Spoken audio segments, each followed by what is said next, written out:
Hello and welcome to our YouTube channel make the life bright. Students, मैं रोशन सेन आप सभी का स्वागत करता हूं अपने YouTube channel make the life bright में। स्टूडेंट्स, आज की इस वीडियो में हम लोग बात करेंगे क्लास 10th सेशन 2022 टू 23 के सिलेबस के बारे में। इस वीडियो में हम लोग मेनली मैथ्स को ही फोकस करेंगे, ओके। और हम लोग मेनली देखेंगे कि कौन कौन से टॉपिक को रिड्यूस किया गया और कौन कौन सा टॉपिक हमारे एग्जामिनेशन के लिए इम्पॉर्टेंट है। तो चलिए हम लोग पीडीएफ ओपन करते हैं और सीबीएसई के द्वारा जो भी सिलेबस गिवन है उसको हम लोग समझते हैं, देखते हैं। तो ये आप देख सकते हैं जो आपका सिलेबस है मैथ्स का, और ये जो यहाँ पर टॉपिक गिवन है वो आपको पढ़ना है।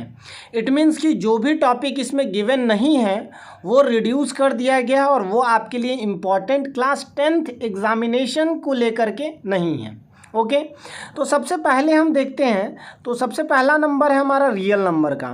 तो रियल नंबर में वैसे हमें पढ़ना तो बहुत सारा टॉपिक है, लेकिन यहाँ पर क्या क्या दिया गया है? Fundamental theorem of arithmetic, statement after viewing work done earlier and after illustrating and motivating through example proof of irrationality.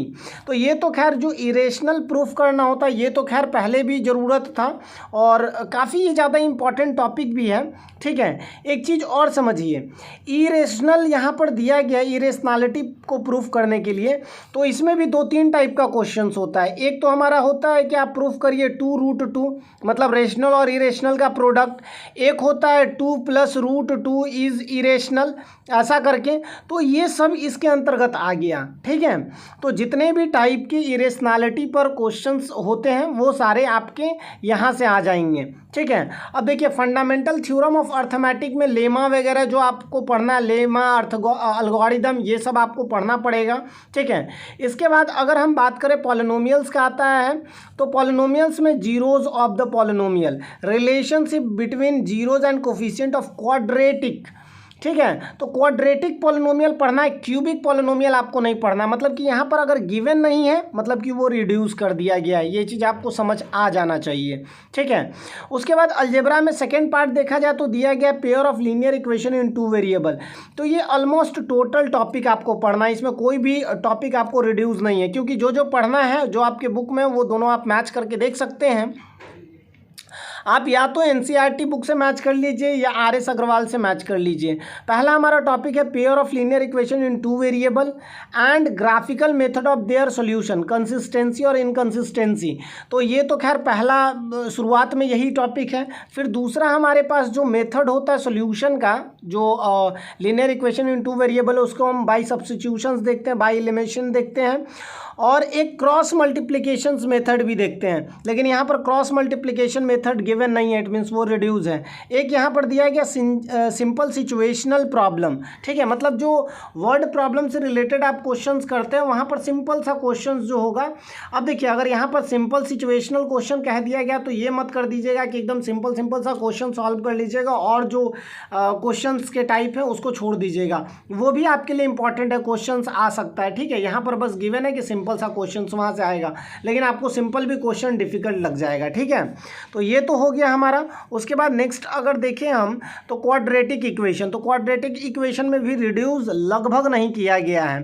तो आप ये तो देख लिए कि लीनियर इक्वेशन में वो जो क्रॉस मल्टीप्लिकेशन मेथड था वो रिड्यूस किया गया है, ठीक है। अब देखिए क्वाड्रेटिक इक्वेशन की बात करें, लीनियर इक्वेशन में वो क्रॉस मल्टीप्लिकेशन मेथड रिड्यूस किया गया है, ठीक है।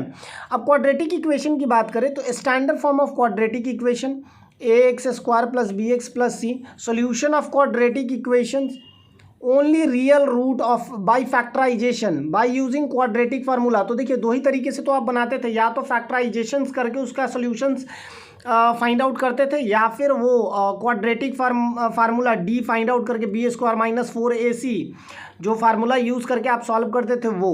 और इसके बाद क्या है, relationship between discriminant and nature of root, तो ये भी आपके लिए इंपॉर्टेंट है। Situational problem based on quadratic equation related to day activities to be incorporated, ठीक है। तो यहाँ पर भी जो वर्ड प्रॉब्लम आएगा वो सिंपल सा क्वेश्चन होगा, डे टू डे एक्टिविटीज़ से रिलेटेड क्वेश्चंस होंगे, ठीक है। अब देखिए नेक्स्ट अगर हम बात करते हैं तो एपी के बारे में बात कर लेते हैं। तो एपी में क्या है, देखिए ये जो भी टॉपिक यहाँ पर गिवन है ना वो मेनली एनसीईआरटी के टॉपिक को सिलेक्ट करके मेंशन किया गया। ऐसा नहीं कि आरएस अग्रवाल में ऐसा कुछ गिवन ही नहीं होता है कि motivations for studying arithmetic progress, derivations of nth term, मतलब nth टर्म का derivation, sum of first n term of AP and their application in solving daily life problem. तो ये तो लगभग टोटल टॉपिक है, इसमें कोई रिडक्शंस नहीं है, ठीक है। अब उसके बाद कोऑर्डिनेट ज्योमेट्री के बारे में आते हैं। तो concept of coordinate geometry, graph of linear equation, distance formula, section formula, ठीक है। तो ये भी लगभग टोटल है, क्योंकि आपको डिस्टेंस फार्मूला और सेक्शन फार्मूला ही मेनली आपके लिए कोऑर्डिनेट ज्योमेट्री में क्लास 10th से रिलेटेड इंपॉर्टेंट है। तो ये तो आपके पास है ही ये टॉपिक।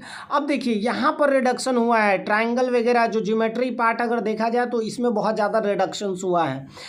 डेफिनेशन, ट्रायंगल में अगर देखा जाए तो definition, example, counter example of similar triangles, क्योंकि कॉन्ग्रुएंसी आप 9th में पढ़े थे तो सिमिलैरिटी को यहाँ पढ़ना है। और वो भी जो क्वेश्चंस आएगा वो ये 4-5 थ्योरम से रिलेटेड ही क्वेश्चंस आएंगे। पहला जो दिया गया है कि if a line is drawn parallel to one side of the triangle, देखिए ये आप एनसीईआरटी में जो थ्योरम है उससे आप मैच कर लीजिएगा कि कौन कौन सा थ्योरम इंपॉर्टेंट है। अगर डायरेक्ट थ्योरम अगर देता भी है तो इसके अलावा कोई थ्योरम आपको नहीं दिया जाएगा। तो यहाँ पर दिया गया if a line is drawn parallel to one side of a triangle to intersect the other two side of in distinct point, the other two sides are divided in same ratio. तो ये Thales theorem से रिलेटेड आपका question हो गया, ठीक है। उसके बाद क्या है, if a line draws two side of the parallel same ratio the line is parallel, तो वो भी उसी parallel to the third side. यहाँ पर देखिए ये जो आप इसी टाइप का क्वेश्चन आप क्लास 10th में मिड पॉइंट थ्योरम पढ़े थे, लेकिन वहाँ पर क्या था कि मिड पॉइंट को ज्वाइन करने वाला तीसरे से पैरेलल होता और ये थेल्स से रिलेटेड है, ठीक है। तो ये आप खुद से देख सकते हैं, यहाँ पर मैं शो कर ही दिया हूँ, ठीक है, क्योंकि अगर सारे क्वेश्चंस को डिटेल में एक्सप्लेन किया जाए तो बहुत लंबा वीडियोस हो जाएगा और मेरा बस मोटो है कि आपको मैं सिलेबस बता सकूं। सर्कल की अगर बात करें तो आपके लिए 2 थ्योरम ही इंपॉर्टेंट है, आप देख सकते हैं। पहला तो हमारा दिया गया tangent to a circle at point of contact, ये थ्योरम दोनों मैं अपलोड कर चुका हूँ। ट्रायंगल से रिलेटेड भी मोस्ट ऑफ द थ्योरम मैं अपलोड कर चुका हूँ, तो ये आप देख सकते हैं, ओके। इसके बाद अगर हम बात करें ट्रिग्नोमेट्री में पहला तो टॉपिक जैसे आरएस अग्रवाल के अकॉर्डिंग देखें तो ट्रिग्नोमेट्री रेशियो है, फिर कॉम्प्लीमेंट्री एंगल या फिर पार्टिकुलर एंगल को लेकर के, और फिर आइडेंटिटीज़। तो यहाँ पर देखिए trigonometry ratio of acute angle of a right angle triangle, proof of their existence, ठीक है। और फिर ये सब का वैल्यू आपके लिए इम्पॉर्टेंट है। वैल्यू ऑफ ट्रिग्नोमेट्री रेशियो 30, 45, 60, वैसे 0, 90 को भी आपको याद करना जरूरी है। और ट्रिग्नोमेट्री आइडेंटिटीज़ की बात करें तो proof and application of the identity, ये आइडेंटिटी आपके लिए इंपॉर्टेंट है। और उसके बाद क्या लिखा है कि only simple identities to be given, ठीक है। ये यहाँ से थोड़ा रिडक्शंस किया गया है।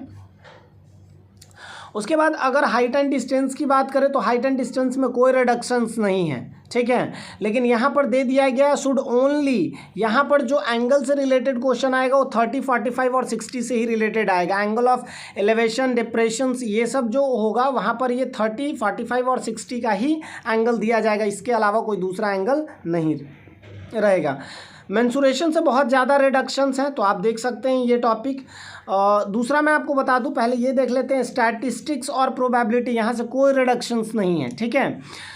एरिया रिलेटेड टू सर्किल अगर देखा जाए तो area of sector and segment of a circle, जो कि आप 9th में पढ़ चुके हैं। Problem based on area and perimeter, circumference of above said plane figure, ठीक है। और यहाँ पर जो दिया गया है problem should be restricted to central angle 60, 90 और 120। जैसे कि आप एरिया की ही बात करते हो तो पाई आर स्क्वायर थीटा बाई 360 होता है, तो थीटा का यहाँ वैल्यू जो है वो इन तीनों के अलावा कोई दूसरा नहीं होगा, ठीक है। सरफेस एरिया एंड वॉल्यूम, ये जो मेंसुरेशन का मेन पार्ट है उसमें आप देख सकते हैं कि surface area and volume of combination of any two of the following, cube और क्यूबॉइड का कॉम्बिनेशन से रिलेटेड क्वेश्चन हो सकता है, ठीक है। Cube, cuboid, sphere, hemisphere and right circular cylinder and cones, इनसे रिलेटेड आपको क्वेश्चंस दिया जाएगा। तो यहाँ पर देखिए, एक तो फ्रस्टम आपको रिड्यूस कर दिया गया, फ्रस्टम क्योंकि आपको पढ़ना है तो फ्रस्टम रिड्यूस कर दिया गया है। तो ये चीज़ आई थिंक आपको समझ आ गया होगा, और जो भी आपको यहाँ गिवन है वो चीज़ भी आपको क्लियर हो गया होगा। तो ये आपका सिलेबस था, ओके।